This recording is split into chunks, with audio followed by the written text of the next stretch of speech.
السلام علیکم۔ دنیا کے کسی ملک میں جہاں کوئی ایسی بڑی آفت آ جائے جسے سنبھالنا حکومت کے بس کی بات نہ ہو تو وہاں معاشرے کے چند طبقات کی ذمہ داری بن جاتی ہے کہ وہ آگے بڑھ کر اپنا کردار ادا کریں۔ ان میں سب سے پہلا طبقہ سرمایہ داروں کا ہوتا ہے۔ ہر معاشرے میں 5 سے 10% لوگ ایسے ہوتے ہیں جن کے پاس باقی معاشرے کی مجموعی دولت سے زیادہ سرمایہ ہوتا ہے۔ کسی آفت کے آنے پر ان لوگوں کا رد عمل بنیادی ہوتا ہے۔ یہ لوگ اگر چاہیں تو اپنی دولت کا چند فیصد بھی خرچ کر کے سارے نقصان کا ازالہ کر سکتے ہیں۔ ان کا 1% 1000 افراد کے 100% سے بھی زیادہ ہوتا ہے۔ دوسرا طبقہ ان لوگوں کا ہوتا ہے جن کا عوام اور مالدار طبقات پر اثر ہوتا ہے۔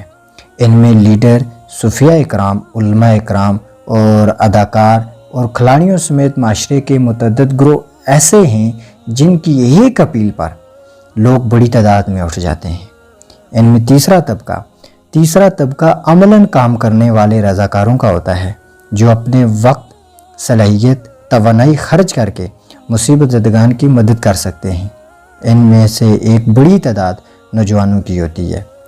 چوتھا طبقہ اہل علم کا ہوتا ہے جو اپنے علم و استدلال سے فطری، عقلی اور مذہبی بنیادوں پر عوام کو اس مشکل میں اٹھنے کے لیے آمادہ کرتے ہیں اور انہیں مصیبت زدہ لوگوں کی مدد پر تیار کرتے ہیں۔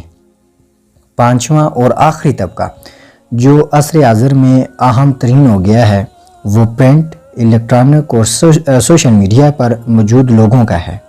اس طبقے کی پہنچ سماج کے بیشتر طبقات تک ہوتی ہے، چنانچہ ان کا اٹھنا پورے سماج کی بیداری کا ذریعہ بن جاتا ہے۔